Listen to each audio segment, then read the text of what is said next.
So, as it is the first part of the Christian year, I thought we might begin again a little bit closer during this reflection time together, just being able to have a little family chat as we open our minds to all that will be.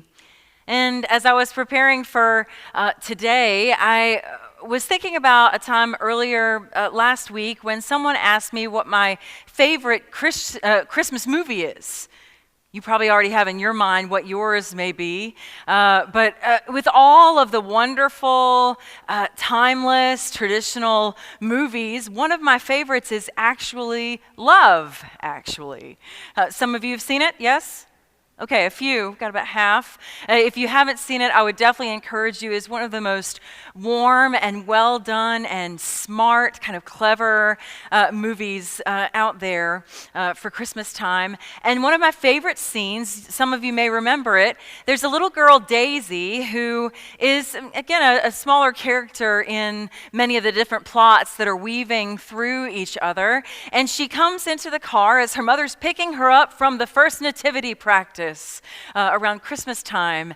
And the mother very anticipatingly says, "Well, what part you get?" And Daisy said, very proudly with her chest all puffed out, "First lobster." And her mom said, "Well, I didn't know there was a lobster in the Christmas play." And she said, "Well, duh." You know, we all have in our minds who those characters of the nativity story, our story, may be. But I have a hunch, maybe you do too, that there are so many outside of the frame that we could only imagine. Maybe not a lobster or a spider like some of the other characters there, but certainly there were many who were not mentioned that were right at the edge of the frame, that rough edge that seems to point to so many lives that have a mixture of magnificence and mess.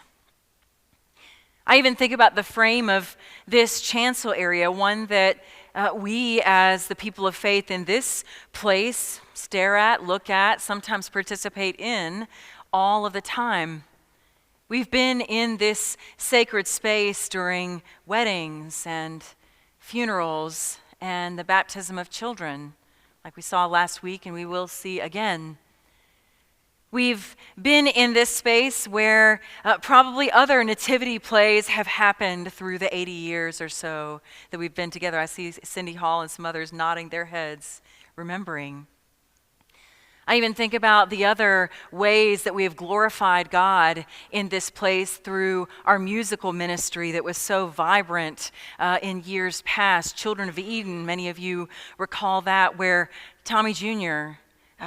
Would sing his song as Cain, "Lost in the wilderness, lost in the wilderness." And all of their voices echo and resound in this place still. That's part of what Advent perhaps is all about for us, is a returning, a re-rooting of ourselves in exactly who we are and what we are for. Zechariah and Elizabeth always had that sense about them. There was a solidity and a central kind of devotion in themselves, both individually and as a couple, as the story is told. And they are the unlikely characters in this story to point us to Christ, even as their son that would come, John the Baptist, would certainly do.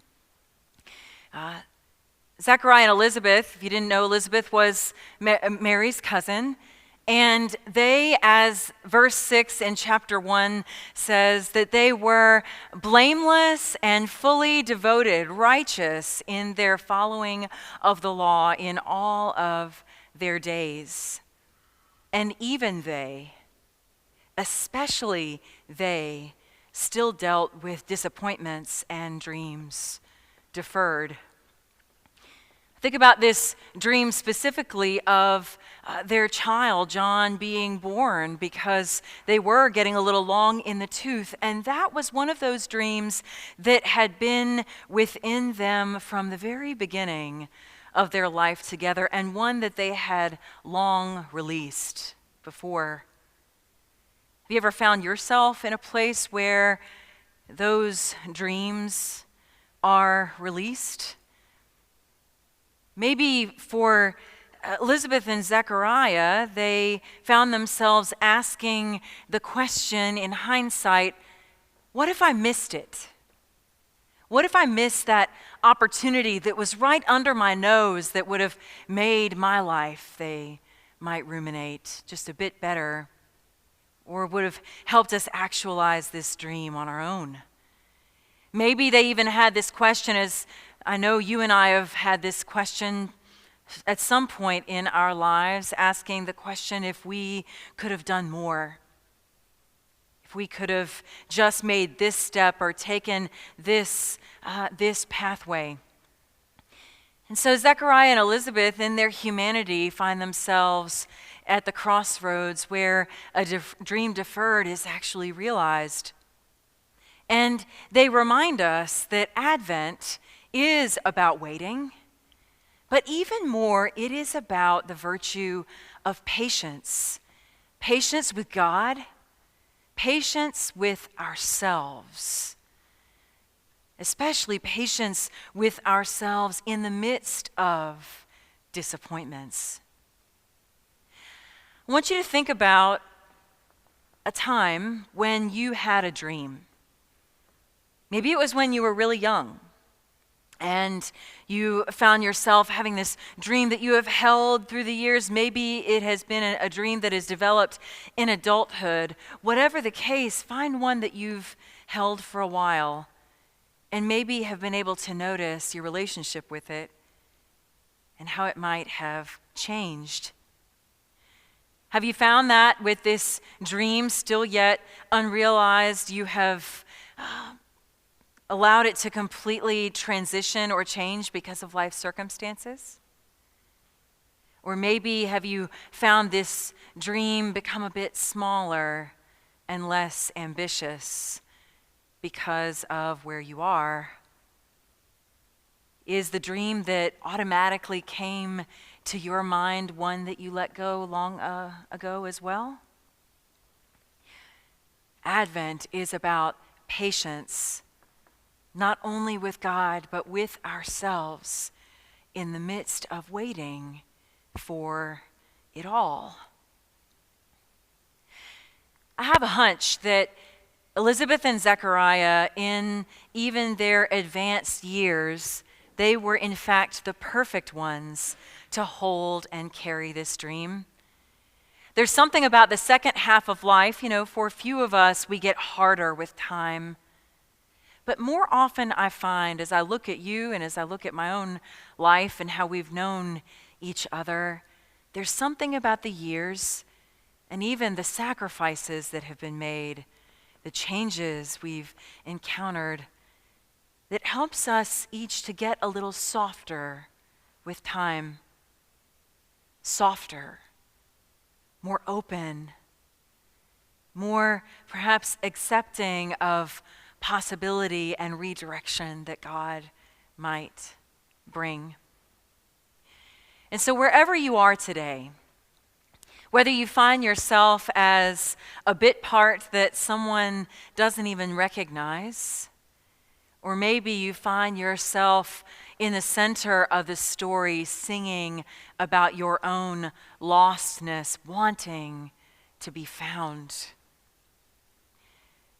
I pray that you and I will be able to not only know in our heads, but know in our hearts once again that God is at work.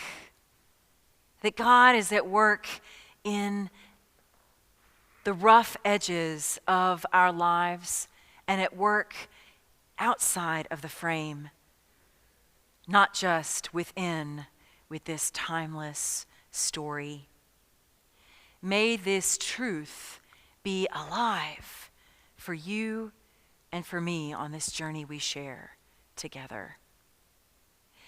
In the name of God, who was and is to come. Amen.